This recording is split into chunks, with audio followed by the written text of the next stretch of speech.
And ladies and gentlemen, welcome to the Schmoes Show.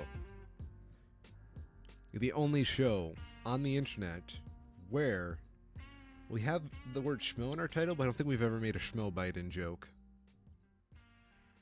Oh, I don't think we have. We should do that sometime. Really, I was in the car with my girlfriend going over to her brother's place last night, and that dawned on me, and she said I was wasting my opportunity with my medium here. But oh well. Welcome to the Schmoes Show, regardless, ladies and gentlemen, where we miss the obvious jokes for whatever reason. Sorry, I have some breaking news here. Yo. Right now, we are getting the event of Magic the Gathering Con or whatever in Philadelphia this weekend. Okay. And they are doing their big reveal with some previews for the next upcoming set at that time. And it's flavored as this sort of, multi-plane battle thing that's going on. And we have already, it's been minutes since they started, and we already have the best card of the set. Oh no, what's the best card of the set? It is Thalia and the Gitrog monster. And it is literally Thalia riding the Gitrog monster. And then they just took all of their card text and squished it together. No. Yes. Legendary creature, human frog horror. First strike, death touch. You may play an additional land on each of your turns. Creatures and non-basic lands your opponents control enter the battlefield tapped. When Thalia and the Gitrog monster attacks, sacrifice a creature or land, then draw a card. That's mean. It's just squished right together. It is the most amazing thing ever. Mildly impressed. Just mildly. Yeah. They tweeted out the picture of the art before it started, and everybody was just kind of like, Lamau, that looks kind of like Thalia riding the Gitrog monster. But it couldn't be that. That would be too silly. And then it is literally Thalia and the Gitrog monster, and she's just riding it with a literal fucking saddle. Very, very impressive. Excellent. No notes. So, we had quite the week, and by quite the week, we mean nothing happened this week at all. Nope, nothing important. Nope. This is what happens early in the year. Wait, didn't the Grammys happen or something like that? Probably. Okay, who cares? They're going downhill so fast.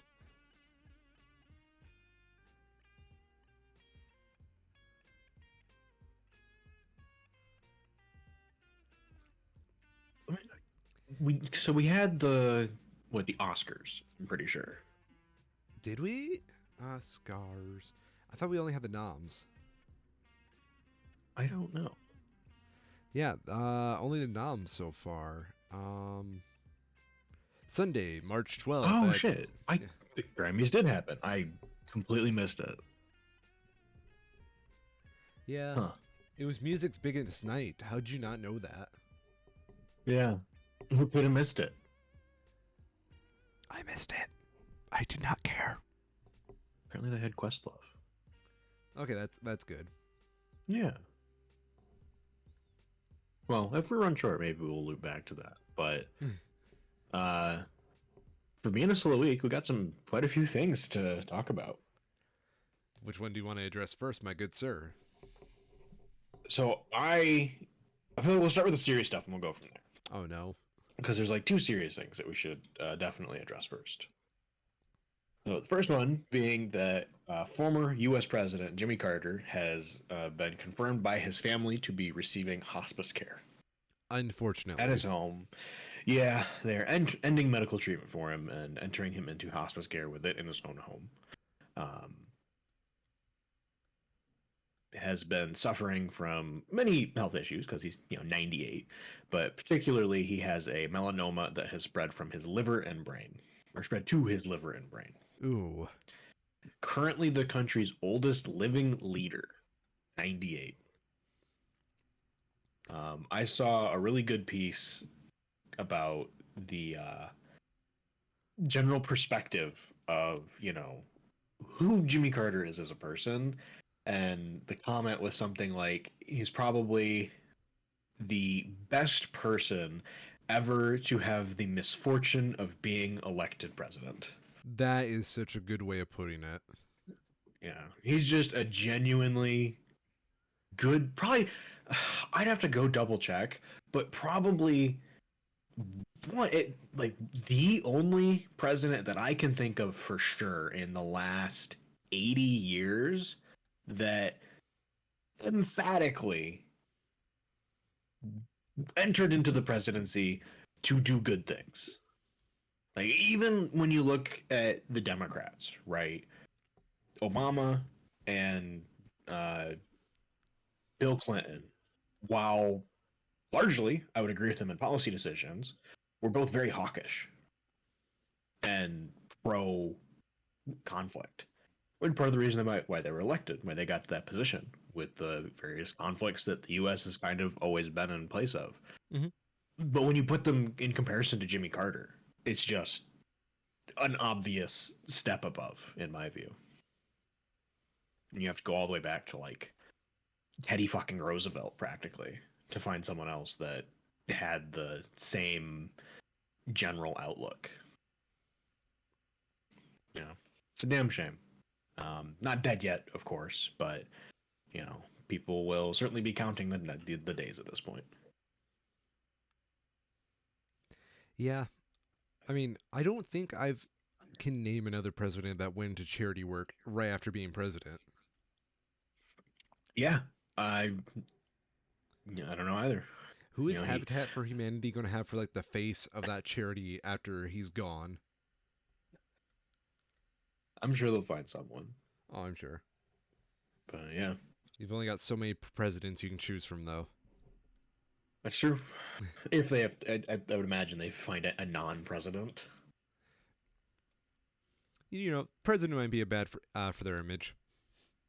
Speaking of presidents, though, this is completely off topic. Did you see the picture of that Obama posted on Valentine's of him and Michelle? No. Dude is fucking fit as hell. Look at this shit. Looking at that said shit. It is wild how good of shape he's in. For a guy who ran the country, yeah. Yeah, like similarly, look at all the other presidents. They all look like 2 feet into death. And he's got his gray hair, but he wears it damn good. How Um, young was Obama when he was president? he When was he in his started? 50s, I think. Yeah. He's only in like his just in his 60s. Yeah, he's 61 now. And it would have been 14 years ago. So Yeah. he would have been 47. That blows my mind. Yeah. Seeing how our last two presidents were well in their 60s, approaching their 70s. Oh no, Biden's in he's 80 now. Is he approaching his 80s? He is 80. Yeah. I thought he was only a couple years older than Donnie. Mm. No, he is. But Oh my Trump god. is also 76. I thought he was These like fuckers are like 1 foot in the grave. Okay, I'm radically thinking people are younger than I thought they were. Yeah. No, they're all decrepit, without question. Damn it, Schmo Biden. Yeah, okay. You remember like a couple months ago when you said that you don't think he's old enough to really represent the current America anymore? Who? Biden. Oh, well, yeah, he's too old. Yeah. Yeah, yeah. No, I double agree with that now, knowing that he's Oh, yeah, goddamn yeah. 80. Yep. That's the problem where these politicians, you know, it's a damn shame medical advancements have gotten to where they were. These people would have kicked the bucket decades ago if we were back in like the 1800s. They didn't have this problem back then. Putin is 70. God Jeez. damn. Medicine. Just ease up for a year or two. Or Just how give about us a little reset, you know? here's Just my close idea. the hospitals for a year and everything will work itself out. It'll be fine. Just stop with the advancements and just work about the affordability, you know? Yeah. Yeah. Well, Good luck with that. Oh, hell no. That's not happening. No, no, it's not. We are going to die in medical debt. Or alternatively, just die. think pr- Bold of you to think we're just going to be able to die like that. Bold of you to assume you'll be able to take on the debt in time. No, here's my theory, right? We're Yeah. going to get to a point where it's going to be like a life alert system in your body, and when you're about to Okay. approach the bucket, an ambulance is going to come, revive you, and then charge you with the bill. And since you can't die, because they'll keep reviving you and charging you with the bill every Oh. time they have to do so. Put that in a dystopian novel. That would be fucking hilarious. It's like the shittiest version of Minority Report. Yes, that's absolutely it.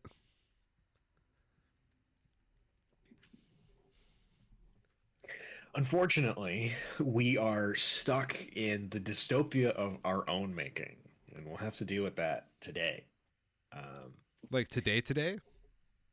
no, like today, metaphorically, Because I didn't come prepared. philosophically. I didn't do my homework. Wait, there's going to be a test? Oh shit, we gotta solve all the world's problems right now? Let's start with unions. Oh no. So, union activity generally has been on the upswing lately, and the oligarchs are not happy about that. We've seen that recently with a number of Starbucks around the US unionizing themselves and being met with pretty obvious retaliation from the Starbucks leadership, to the extent that today there has now been a nationwide federal order put in place barring Starbucks from firing workers for union activity. With the gist of this being because like that is already illegal, right? But because corporations get to play by different rules than everybody else, um, this makes it so that if they uh, breach this order, they would additionally be in contempt of court and would have actions from that happen much more quickly than having to go through the existing court processes that they're already going through and continuing to fire more people during the process of. Mm, Um, mm. yeah, so it was good, obviously. These Starbucks workers have been putting a lot of on the line, and it's good to see, even if it's just a trickle coming down. Um, Good to see the federal response showing some amount of support for them, even if it's a little bit of a kind of too little, too late at this point. It's better than nothing. So No, dude, the yeah. railroad's next. Yes, it is, and could probably talk for hours about that because it's all sorts of fucked up on its own. But Now do Tesla uh, next. then we might get paid $5 each just to go away about it.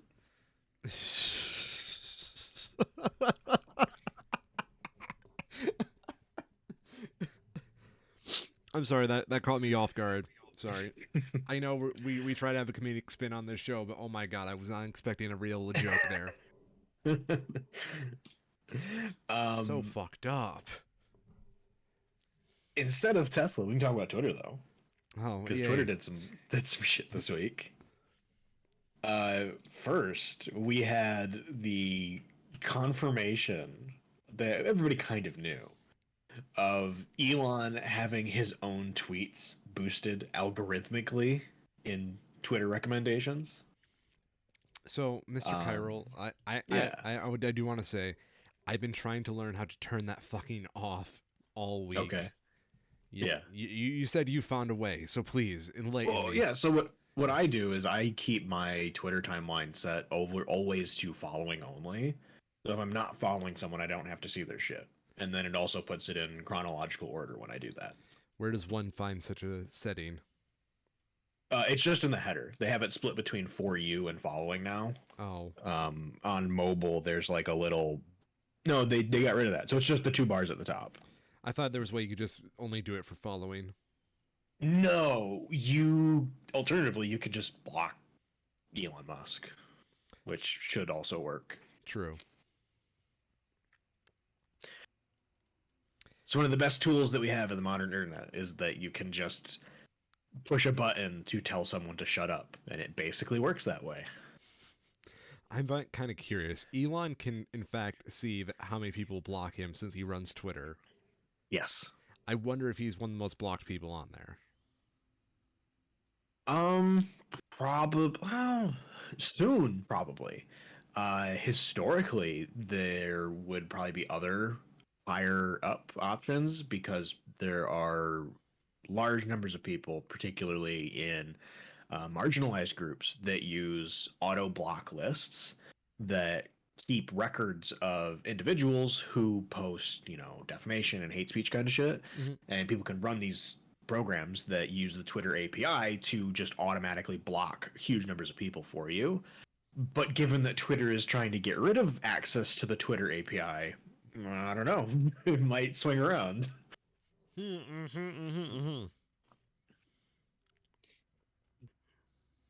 Yeah.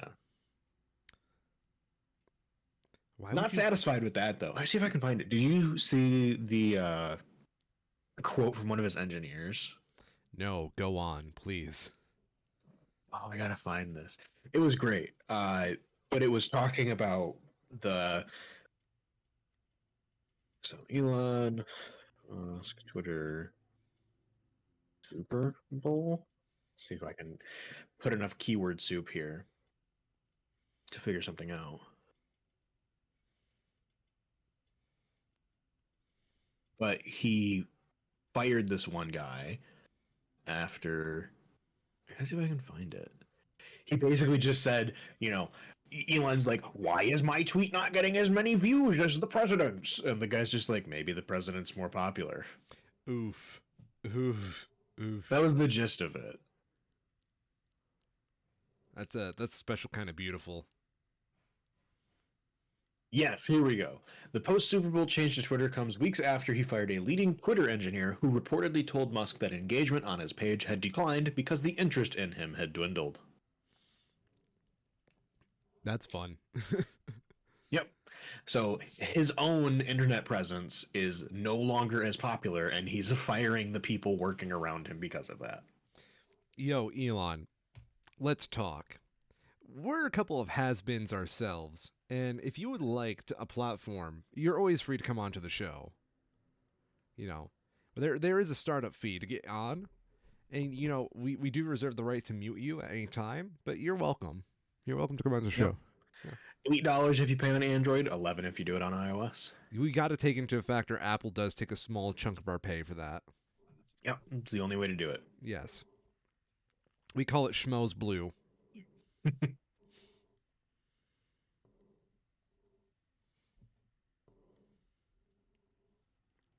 So yeah, I guess that's good of a segue as anything. We also this week got the latest harebrained scheme straight from the brain of Elon to push people to paying for Twitter Blue. And that comes as Twitter starting to charge.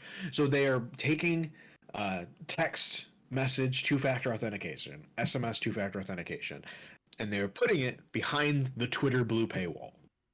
So if you currently use text two-factor authentication, you would have been prompted this last week to either pay for Twitter Blue or pick a different authentication method.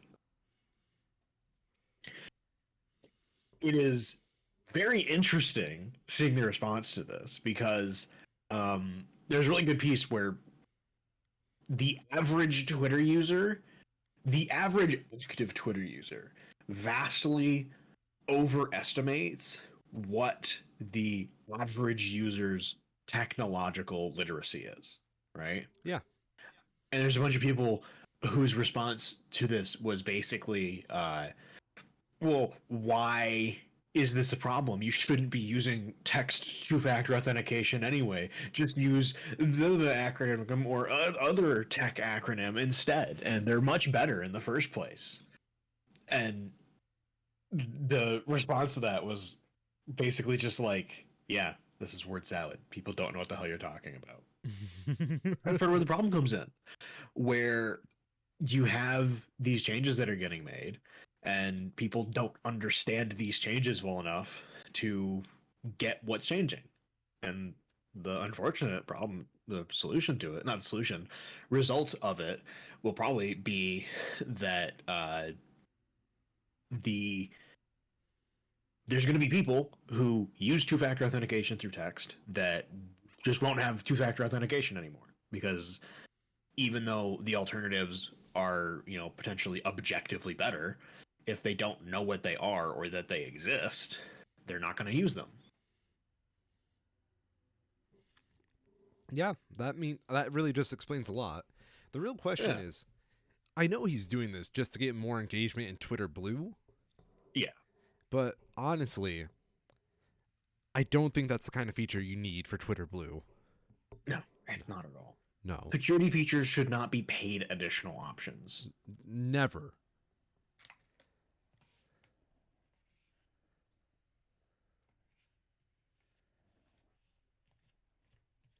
That said, if you pay us $8.99 a month slash $11.99 a month on if you're an iPhone user, we promise we will not hack you. Yes, You, you have our word. that is totally our word right there. You can provide us your internet password and username, and we will just straight up not hack you. Schmoes Blue, a service for you.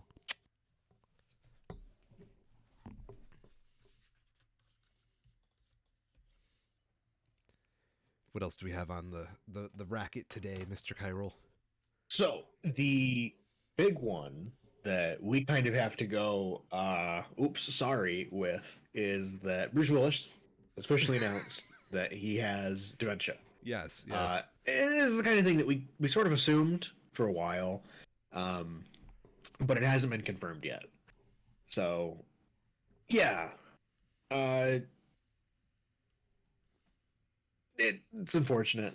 It's not too surprising, but it is definitely, yeah. That was the God. As far back as like last summer, that was always the rumor, right? Is Yeah. that he had some sort of diagnosis with some sort of uh, mental disorder, likely dementia, and that was why he was going on this very aggressive run of, basically B movies to sort of buffer his family's income ahead of time as much as he could, knowing that pretty soon he wouldn't be able to work in the way that he expected to. You know, it feels so sad. This is how our Bruce Willis arc ends. Yeah. Yeah, I feel bad now. I don't feel bad because it's It's not like we knew. wasn't meant to be in like ill spirited, right? But it is certainly he's a long-standing icon of the film industry. He's done a ton of really good work. So, you know, it's a shame to see it happen, but uh I guess it is nice to have a bit of, confirmation, right, as to what's going on. It explains a lot of it and, doesn't leave much room for doubt. I did hear though that apparently the I don't know what it's called, the Night, I think it is, movies that he did recently. There's 3 of them are apparently not that bad for what it's worth. I will accept that. I will accept that Yeah. entirely. So as a way to sort of end it with this weird B action trilogy thing, it could be worse. Something that couldn't be worse though. What? The fact that Ezra Miller is still the Flash. Oh no. So that was definitely a trailer, and It I was still one of the trailers of all time. It was definitely. It made me realize a movie was coming out. Yeah. Yeah. Even kind of told me a little bit about what was happening in the movie. Yeah. Like, it's about the Flash. Oh, okay. I didn't see the same trailer then. I thought it was about one man's crazy trip to Hawaii. Was it? Sounds about right. It would be in character. Yeah, yeah, yeah. He is Speed, and by that Yeah. he just takes a lot of speed. Yeah. It's a damn shame that they still have Ezra fucking Miller as this. I wonder when they finished like principal photography, you know? Like Hmm. how how bad was it when they were shooting? Or was it bad yet? Right? I don't know. There's got to be some kind of contract that requires this movie to go out. This is the kind of shit that Yeah. after Time Warner canceled so many movies last year, I don't Yeah. understand why this one, which is the one they had a legitimate reason to can, is the one that gets out. It unfortunately, it's probably because it's not a bad movie. Ooh. It's probably okay. You know, you have the little bit of nostalgia bait with the Michael Keaton Batman in here. You know, the whole getting Supergirl in this alternate universe thing is a pretty cool idea. It is genuinely an interesting looking movie, except that it has Ezra Miller in it still. Yeah. I'll say it's the first DC trailer that I've seen since like of the DCEU movies. I think of any of the DCEU movies. It's the only trailer I've seen that genuinely interests me for like the content of what they're trying to show. Really? Yeah. What are your. It's like I'm sorry. I think that it is presenting the multiverse stuff in a much more universally accessible way than the Marvel stuff is. Okay, I see what you're putting down. The Marvel stuff is much more rich and good for a sci-fi perspective, but having it, from what we've seen in this trailer at least, being like very Back to the Future is going to, I think, be a lot easier for people to understand and be more relatable, you know. Having the two flashes side by side, it's kind of, you know, blunt in its visual language, but it's effective. It's like, yes, here are the two flashes. They're the same, but different. What are your opinions on the Michael Keaton Batman movies? I haven't seen them. Really? No, that is before my time, and I've never really given a shit to go back and rewatch them. Um, yeah, it's just never been something that I've been especially interested in. I've seen like bits and pieces of like the super old stuff, but never the Michael Keaton. There's like that middle period with Michael Keaton and George Clooney that I just couldn't give enough of a shit to go back and rewatch. Same. My opinion is I've never seen a full one of those movies, but I've seen them like bits and pieces enough to string them together. Yes, I same. Like I get the idea. Um, it's just beyond that. I just don't really care. I'm if sorry. they were if they were better, I would already have heard that they're better than they are, you know? Like you hear people talk about old movies that are good. Yeah. I never hear people talk about the old Batman movies other than the context of them liking these old Batman movies that they used to watch. I just don't think there's much to go back to when we have the Dark Knight trilogy and, frankly, the Batman. Mhm. Yeah. Yep, I'd agree.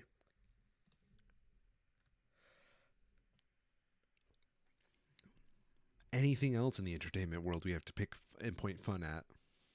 Oh yes. Oh no. We also got the trailer for a Tetris movie. And it looks really interesting. Is I it don't know if like it the looks story of actually good making yet. Tetris? It is a drama based on the real events of how Tetris was brought to the Game Boy. Oh, So like it taking it out of follows, Russia? yes, That's kind of cool. and like the politics at the time and the, real life drama and stuff that had to happen for them to get it out of Russia and secure the license to put it on the Game Boy. It has Taron Egerton as the lead in it, playing the like American businessman or whatever who worked to make these connections happen. And it looks like one of these many, many movies that doesn't need the official name on it to be good. It looks like it would just be a good drama if it was some fake video game, right? Yeah. But it gets that little bit more by getting the Tetris name on it that brings people in. Hmm. But it looks good. It's got really good, uh, like, would it be like 80s visuals in it? Does a good job of capturing that period in time So, with the way that technology was so I and see how it they went to wasn't. the Stranger Things school of replicating the 80s. Yep, pretty much. Looks solid. Trailer's out for it. Yeah, not a whole lot to say. Yeah, I don't think there's really too much to say about it until it actually comes out. No, probably not. I'm curious. I'm just thinking now because I have all these tabs pulled up. I'm noticing this. Have you been noticing changes in the way YouTube is recommending videos to you? Yes. I have been seeing so many recommendations of videos that have like less than 100 views. Yes. That is a big thing I've noticed. Yeah, it's really odd. Like, this is a little too late in the game to care about your smaller content creators. Yeah, well, I don't even know if it's like something. I don't know if YouTube even knows what they're doing, you know? Like, is this an intentional thing, or is it just the algorithm doing algorithm things?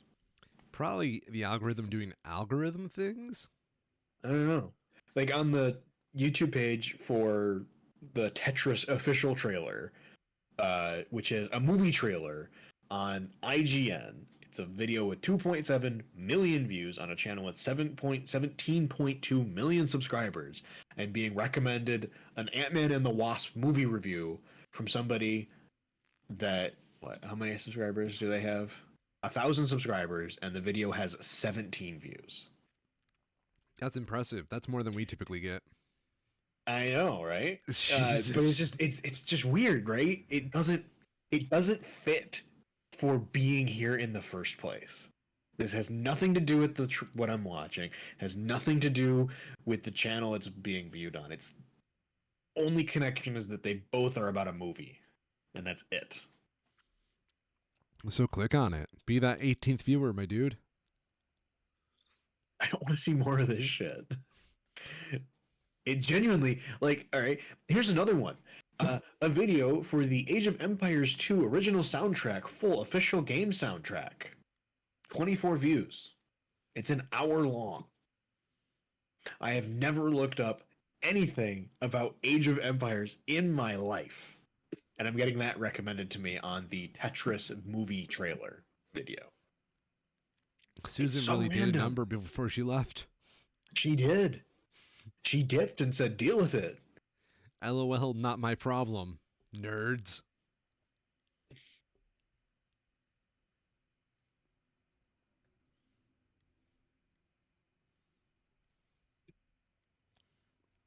Yeah, there it is. I noticed it also tends to be in like the same number of my recommendations. Mm-hmm. So like video number 7, I'm sorry, 6. And my recommendations right now is one of those under like 100 views videos. Yep. I'm curious. I'm going to check this now. Oh, apparently we got a Guardians trailer. I missed that. Oh yeah, we did. I've kind of Um, stumbled back into my slump of not watching movie trailers anymore. yeah, I don't know. I go in and out, right? hmm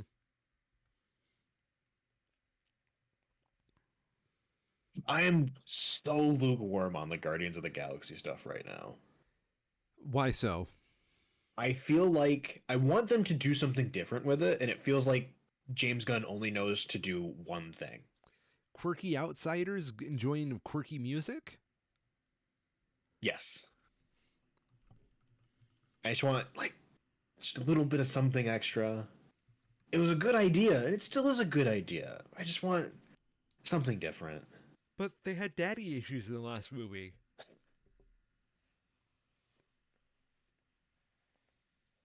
Do you have daddy issues in your movies? Not always. Oh, darn. Well, Oh wait, no. Are we getting daddy issues in this one too? no. They're showing what I assume is Rocket's creator. Oh my god, the whole movie series is literally just daddy issues. It's a metaphor for being a teenager, dude.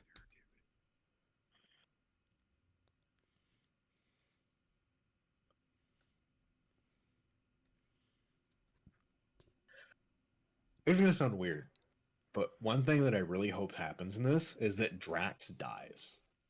I think they kind of confirmed that's happening. I think they've confirmed that. I don't want them to leave the door open, you know? I know that we're gonna have uh shit. I should know his name. Batista. Uh stepping away from the role for some time. Mhm. But I just don't want them to like I want them to just like close it and just be done with it so that he can like move on with his career. I and I don't want to say this because I'm a Marvel fan, but this is something they need to start doing. They need to start putting the door, like slamming the door on some of these characters. Yep. Like I think that's what people really loved about Endgame was that there were consequences at the end. Yeah. And when every movie is like, oh, blah blah blah may return, it's like, shit, fam. Well, then why did I watch this? I don't know.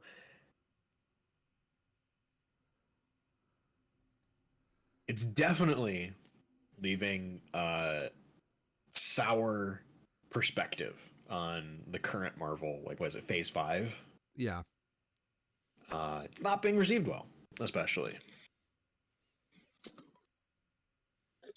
I guess we should talk about the Ant-Man in the room cute. That was very because cute. I like that. we have Quantumania, Yeah, the poor man's and Spider Man. it's not doing great. No, no, it's not.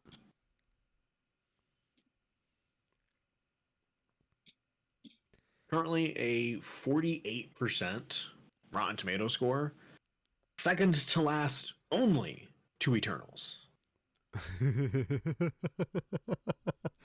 It's sad. You know, I kind of watch Eternals, and the more I've like sat on Eternals, the more I realize it's kind of harmless.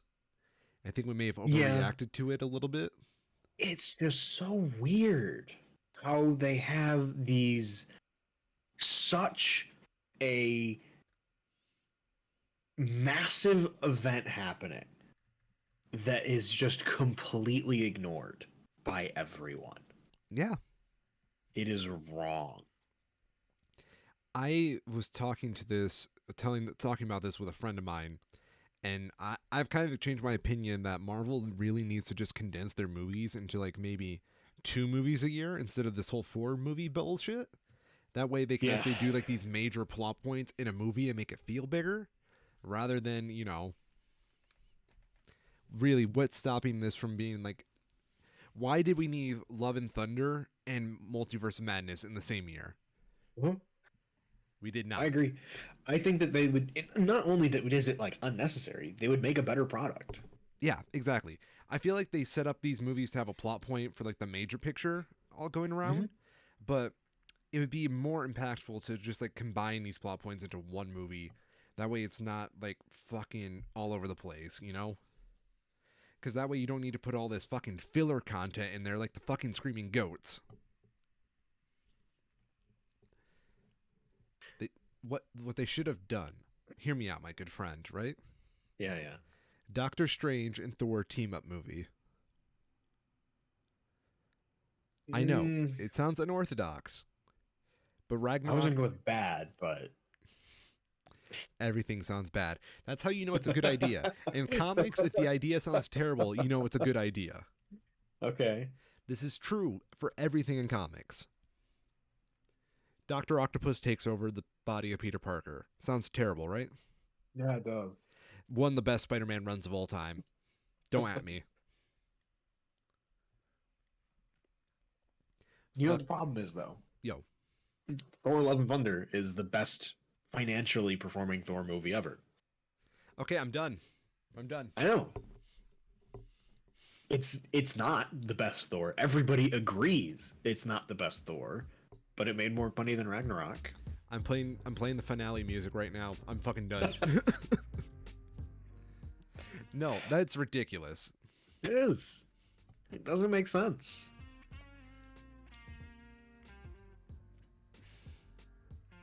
That movie did not deserve any money. I'll say, I am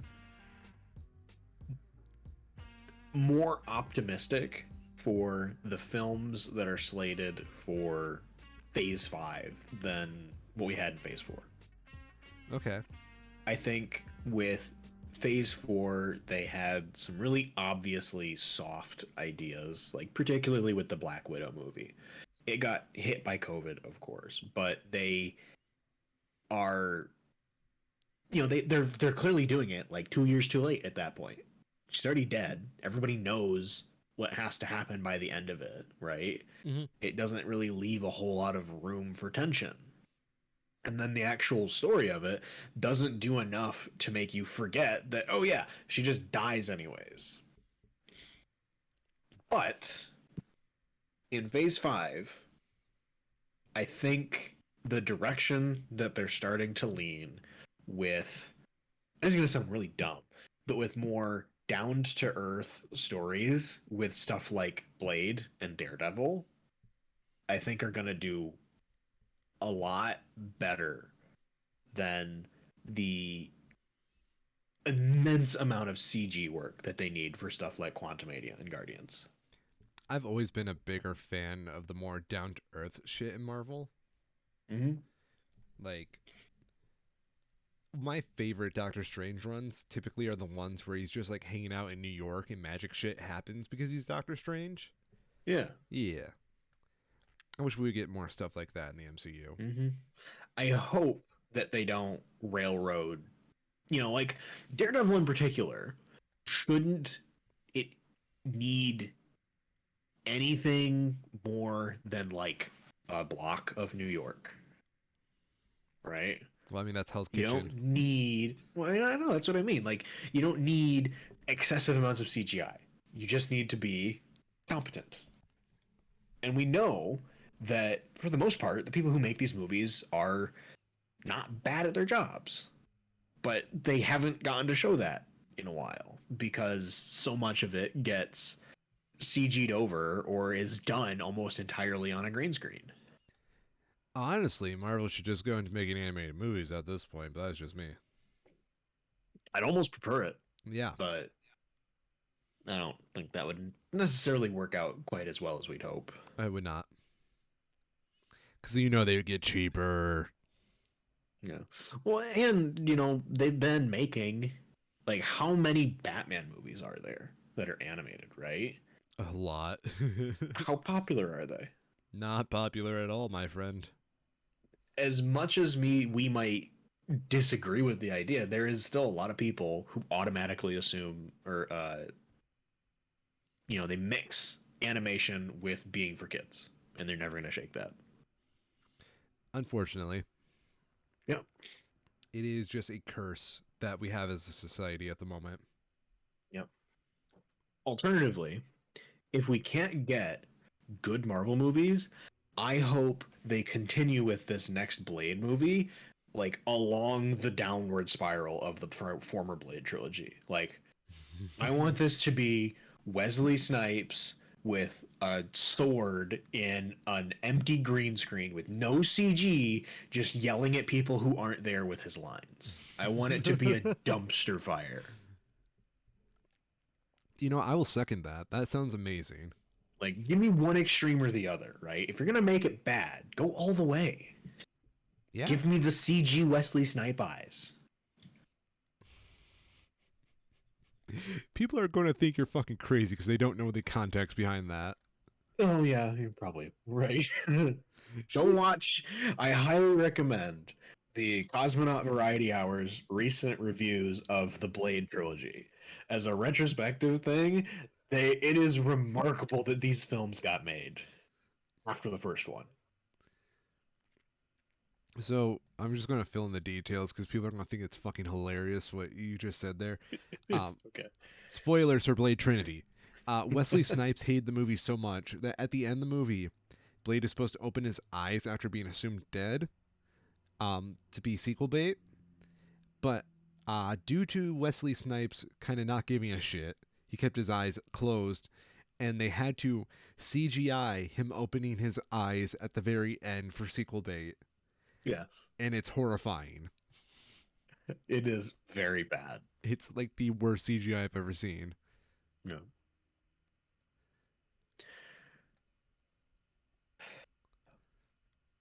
Skimming through the rest of the Phase 5 MCU schedule, we are getting Loki Season 2 this year. Oh shit, that It's feels very exciting. fast. It's been 2 years, so I think they kind of knew, I think, from the onset that it was going to do well. Yeah. So they probably went into it pretty quickly. We don't have a ton of details yet. All we know is from the initial splash art that they had that Loki season 2 is going to be summer of 2023 at some point.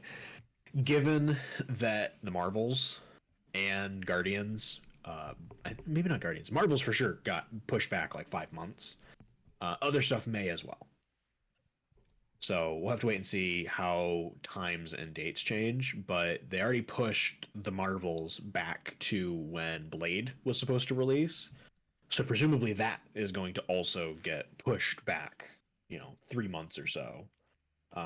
And we'll just have to sort of wait and see what happens. Oh boy. That's actually really. Oh, that should be amazing. Imagine if we get Blade on November 3rd and the Marvels on November 10th. Still, that'd be pretty wild. That would be a clusterfuck. Yeah.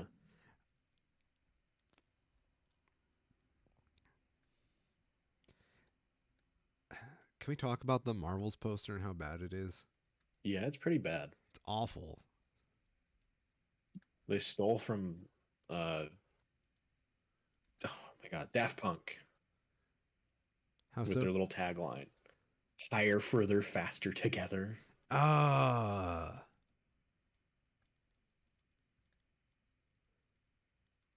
I don't see the tagline on the poster, but I know that's on there somewhere. It's all the way at the top. Very Oh. small letters. Okay. Higher, further, faster together. I hate that it doesn't even flow right. It doesn't. I'll say though, as shitty as this poster is, and clearly is like a full CG slap job of pictures, Clip art. like media pictures that they took at some point, not probably for this poster. I do hope this does well. I think while the Captain Marvel character has been pretty well maligned, I really enjoy the idea and how they've implemented Kamala Khan and getting more of a wider exposure to that. I think is going to be really cool. And let's see if I can remember their names now. The fucking Captain Marvel movie. The Captain Marvel's friend's daughter, Monica Rambeau. yes, has a genuinely really interesting story that kind of just got skimmed over during the whole Infinity War thing in WandaVision. And I would really love to see that explored more. Like, because she got blipped and her mom didn't, and then her mom fucking died of the cancer that she already had, and then she comes back. Like, for me, that was one of the highlights of WandaVision, was getting this sort of like peek behind the curtain of like what happened and how fucking terrifying it would have been. Oh yeah, like the fucking like re coming back. Yeah, Yeah, absolutely wild. there's a lot of people you got to find homes for all of a sudden. Yeah. That's a lot of Well, mouths you got to feed. like you do have those like societal problems, but then you also have the personal problems. Like, where's my mom? Yeah, And it did a really good job of just kind of like putting those all in a nice bubble of like, this is fucked up. yeah. So very interested to see what they actually do with this. Um, Especially given that this is like God, the first team up movie since like the Avengers, where we already know the characters that are going to be in it. So they have a lot of the legwork already kind of done. They don't have to give these people personalities; they already have them. That's a weird thought, actually. Yeah, like we've had, buddy up things, but never a new team. Yeah, yeah. Other than like the Eternals, which was the Eternals. You see, I can see Monica Rambeau and Captain Marvel teaming up and whatnot just fine. Kamala, very, very much street level. That's where I've got like the I don't know how they're going to do this. Mm-hmm. Well, yeah. So there's like two axes of it, right? Mm-hmm. There's like the powers that these people have, where all of their powers come from the same source but are expressed slightly differently. And then you have the other side where there is the uh potentially problematic relationship between Captain Marvel and, Rambo, where Good point. Yeah. Captain Marvel gave her mom cancer and then fucking dipped off into the universe for 40 years. Yo, BRB going to find a cure for cancer. My Yeah. bad. Gonna go get some space milk, be back soon. Space milk. Yes. And then Kamala is there. I don't know. I think there's some interesting ideas they can explore here. And this poster is not helping encourage that. It really does feel like you could really just get these clip arts like from a Yeah. promo set. Yep. It feels empty. I'd be really curious to see, like, I want the behind the scenes process of how this happens, right? Because Marvel, while their posters are usually not especially original, they're usually pretty damn good. Yeah. Like the Ant-Man poster for Quantumania, there is a couple of different ones where you have like the very safe, here are all of the individuals in this movie in a visually balanced layout kind of thing that Mhm. every Marvel movie has had. But then they also had the really cool pop art one that has the Ant-Man, the Wasp, and I guess his daughter all with their suits up with Kang in the background. And it looks like a comic book cover. It's really cool. So they've been doing good stuff. And then we get this. This very, very bland. It's like, it is nothing. It is literally 3 pictures from a photo shoot, probably not related to this, plastered on over some motion graphics. And shadow. They added a fancy shadow that you can barely see because it's all the way at the bottom of the poster. Graphic design is my passion. Yeah. It's just it is a bold choice having 80% of your poster be nothing. It Yes. might as well be black space. Yes. Yeah. Oh, here we go. This is the Ant-Man poster I was talking about. It's very good. They have people who know what the hell they're doing. Yeah, that's not going to make it past the focus group, though. That's a good poster, but focus groups hate good posters. Yeah.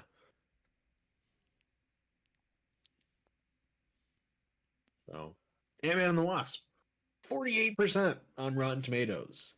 Um, you mentioned that you're planning on seeing it, Waltz in theaters. Yes. Gotta go Yeah. support my local movie theater by giving them my Marvel money. Yeah, I feel like this is, given the movies that have been out lately, this is a good reason as any to take a trip to the theater Mm-hmm. at some point. So I'll probably make an effort to it as well. We can Not do a bit of expecting a much, but recap. we will see what happens. Yeah, I've heard that in a lot of user reviews, the uh, it's interesting seeing how perverted our review systems have gotten to be, where people, for one, don't understand Rotten Tomatoes review scores, right? Yeah. They don't understand what a 48% means. It's not that it's a 5 out of 10 movie, it's that half of the people didn't like it and half of the people liked it. Same as an 85%, which is what the audience is, doesn't mean it's a 8.5 out of 10. It just means 85% of people had a greater than 50%, greater than half view of it. And people don't get that. They treat these as like letter grades and consider a 48% to be an abject failure and an 84% to be great and no problem. But Kyrol, I went to public school. I can't think of anything outside of the standard grade system.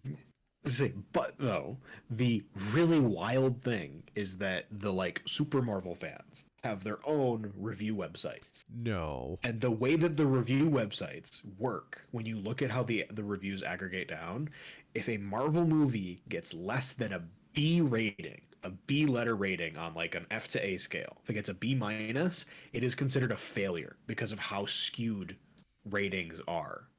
When you compare Marvel movies to themselves, a B minus is a failure. Oh my god, my parents raised me like a Marvel movie. Yeah, it is very twisted and kind of bad. But all the reviews I've been seeing, even the negative ones, all agree that uh, Jonathan Majors is phenomenal. And when this guy is going to be the, recurring villain for the next year or two, that's good. It's good to have a good villain, right? So that'll be nice. And that while the Ant-Man stuff is kind of middling, it's not bad. It's not the second worst Marvel movie of all time. Seems to be the general consensus that I've seen. Hmm. I think But we're there just it is. a little biased against Marvel movies at the moment because of all the fatigue. Yeah. So, while we're on superhero movies and we're kind of winding down on Ant-Man, Mm-hmm. have you heard about the greatest I'm hesitant to call this a movie. The greatest What is it? experience of all time. Experience. Okay. I don't know. That's very vague. So, my girlfriend and I were coming back to my house, and my mother was watching Peacock. Peacock is a streaming service. It's kind of shit because they'll just keep playing stuff in the background even after you've fallen asleep. So it will Gross. take you down some very wild rabbit holes. We are walking past the TV, and all of a sudden, I hear the sound. This sound perks my ears. Very few things do that nowadays, but it is like the most cheesy 80s horrific movie sound ever. Think of like any cop movie of all time, right? Okay. It sounds like that. They're like waka chicka, waka chicka, waka chicka, waka chicka.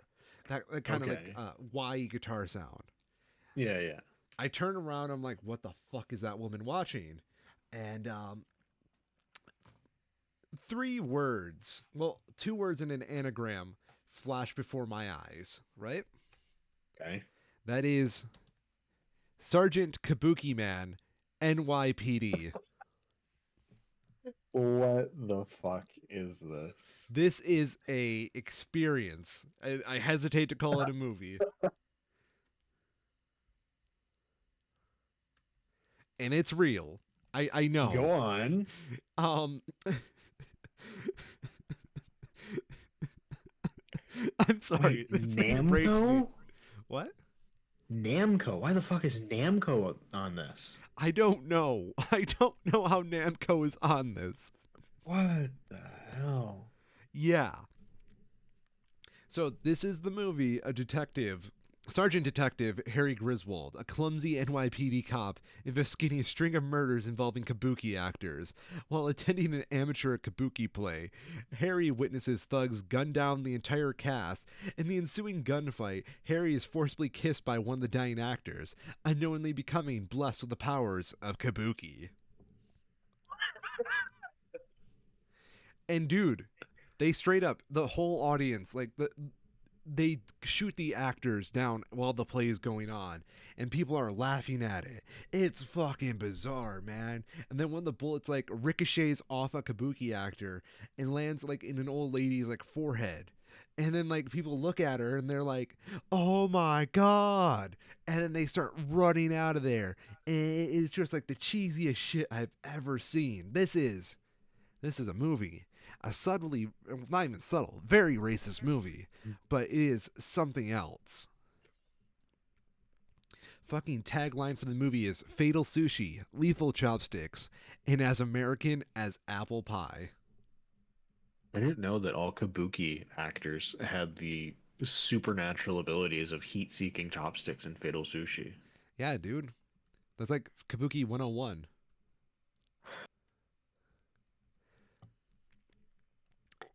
I I did not watch all of this. Full disclosure. Can't say I could watch it in good faith. However, I will say there is a scene where he tries turning to Kabuki Man and instead turns into Clown Man because Kabuki makeup and clown makeup can kind of look a little like, I guess. Um, so they're running. He starts running from like these gangsters who are trying to shoot him down since he couldn't turn to Kabuki Man and uses fatal sushi on them. Which, by the way, he shoots the sushi into their mouths and makes them gag on it. It is, Wow. yeah. Um, and then they go to like a park, and in this park there's like a children's birthday party going on, and the kids are like, "Where's Bobo the clown? Where's Bobo?" And then they see Kabuki Man as Clown Man running through, and they're like, "Yay!" The mom is like having a Karen moment and pulls him aside to be like, "Where the fuck were you? Why aren't you doing this?" And then the gangsters start shooting fire into the kid's birthday party and start shooting like all the cakes and presents.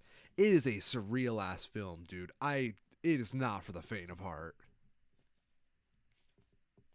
Curious though, did you see the PG-13 or the R-rated version? I saw the R-rated version. There's a sex scene in this motherfucker. Excellent.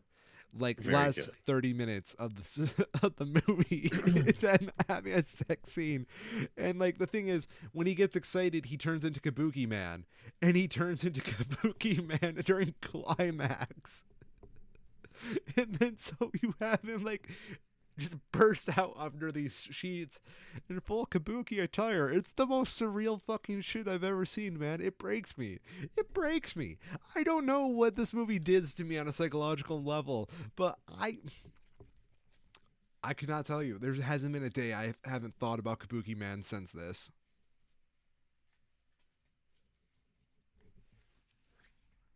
This is bizarre. Reading through the production notes here. Uh, while filming The Toxic Avenger Part 2 in Japan, where the first Toxic Avenger film had been a major hit, Kaufman and Harris were approached by Tetsu Fujimoto and Masuya Nakamura of Namco to create a kabuki-themed superhero film, supposedly based on an idea of Kai Kaufman. Namco became a producer, giving Troma a $1.5 million budget to begin production. The film was partially underwritten by Japanese company Gaga Communications. That total of $4 million, Sergeant Kabuki Man NYPD was Troma's most expensive film at the time of its production. A kabuki theater was constructed at Stevens Institute in Hoboken, New Jersey for the film. Shooting took place in Hoboken, as well as Manhattan and Brooklyn, New York. Wild. Yeah, I know.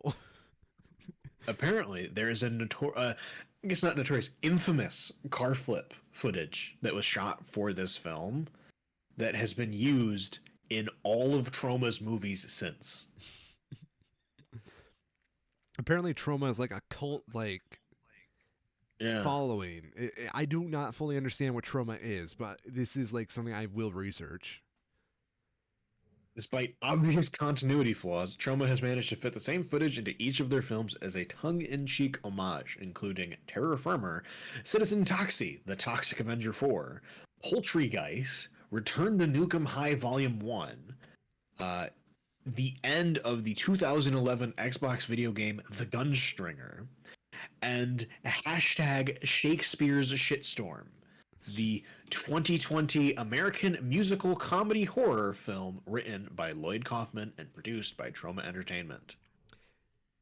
Troma produced or acquitted early versions of several rising talents, such as Carmine Electra in The Chosen One, Billy Bob Thornton in Copper Chicks in Zombie Town, Vanna White in Graduation Day, Kevin fucking Costner in Sizzle Beach / USA, J.J. Abrams in Night Beast, Samuel L. Jackson, Death by Temptation, Marissa Tomei in The Toxic Avenger, Michael J. White in The Toxic Avenger Part 2, Vincent D'Onofrio on The First Turn, David Boreanaz in Macabre Pair of Shorts, Paul Sorvino in Cry Uncle, and James Gunn in Tromeo and Juliet.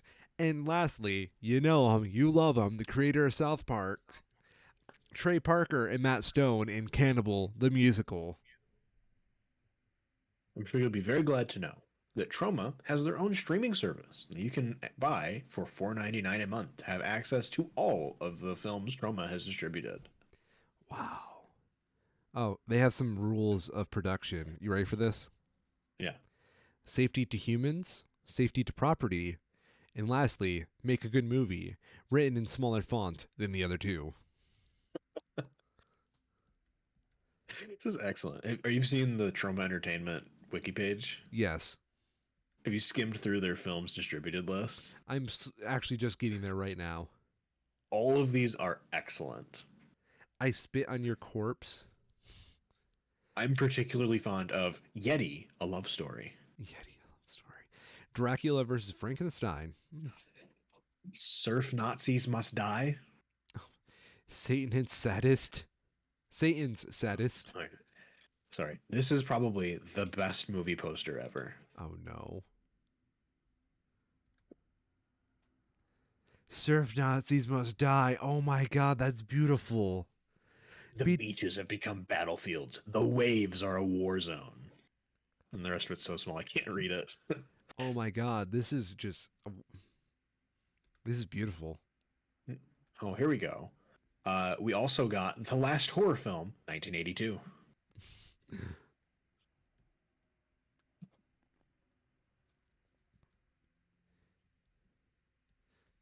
They left out Poultrygeist's subtitle. The full title is Poultrygeist, Night of the Chicken Dead. Oh my god, that's so stupid. I love it. These are terrible.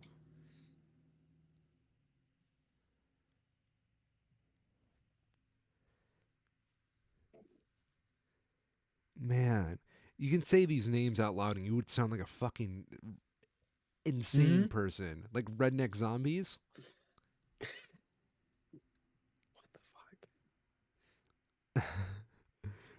Redneck zombies, a backwoods bloodbath that'll tickle your funny bones, then rip it out.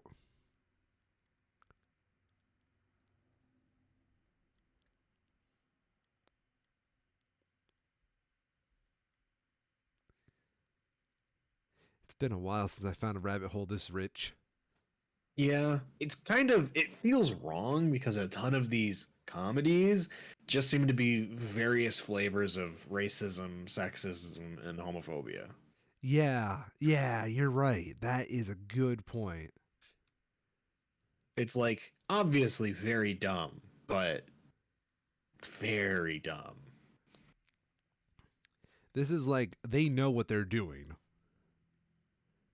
and they quite frankly don't give a damn.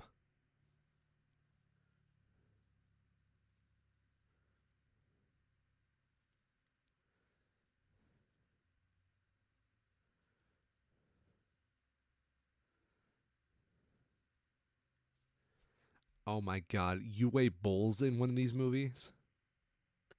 I don't doubt it.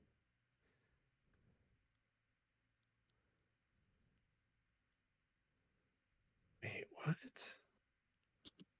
Why? What's up? What'd you find? Tell me.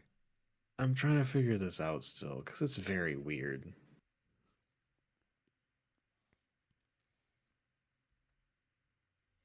What? Dracula vs. Frankenstein is a 1971 American science fiction horror film. Film has Dr. Duria, a descendant of Dr. Frankenstein, who is working on a blood serum for his assistant Groton.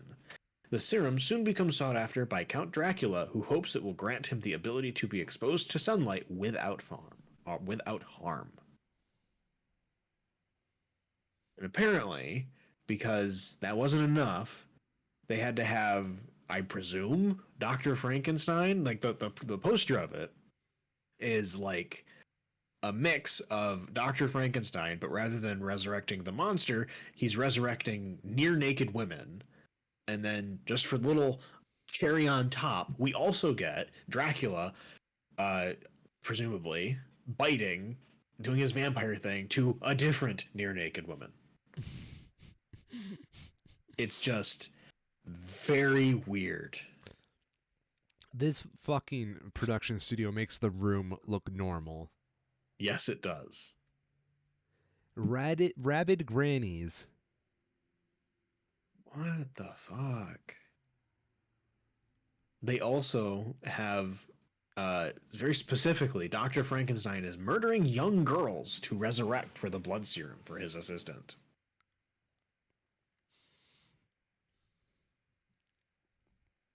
This is like Batman v Superman. It's very, very odd. Okay, I'm thoroughly disturbed. Wait. They have a subdivision that distributes foreign films and independent movies. Guess what they Yeah. distributed? Is it the German one? No, My Neighbor Totoro. Okay. Wait, what? Yeah. Why? Miyazaki likes Kabuki Man? Question mark. I guess. Very weird. Oh, I'm sorry. I thought when I pulled up Kabuki Man, you thought this was going to be just a pretty straightforward walk in the park. Okay, so this Wikipedia article is very clearly wrong because it says another film worth mentioning, and I don't believe any of these films are worth mentioning. You don't know what film it is that they think is worth mentioning? Please tell me. A nymphoid barbarian in dinosaur hell. You said words. There's nothing problematic with this movie at all. Do you want to take a guess when this movie was released? Tell me. 1990. 1990. That is too recent. Can you tell me the name of that movie one more time? Because I honestly, all I heard was words, trying to like picture what was going on there. A nymphoid barbarian in dinosaur hell. What the fuck? And as you would expect, the poster for it is a woman in underwear, basically, standing in front of a dinosaur. And a poorly drawn one at that. Who knew Kabuki Man would be the less problematic film? Yes. That is like the least problematic film that they've made at this rate. Wow. I'm on their website. Oh my god. You wanna know what the name of the dinosaur is in Dinosaur Hell? I'm too scared to ask. What is it? The Tromasaurus. Thank you, ladies and gentlemen. My name is the infamous Ryan, and I've been a schmo. I'm Tyrone, I'm also a schmo. And honestly, I'm too scared to go forward. I'm not strong enough. I'm done with this. This has been the Two Schmo Show.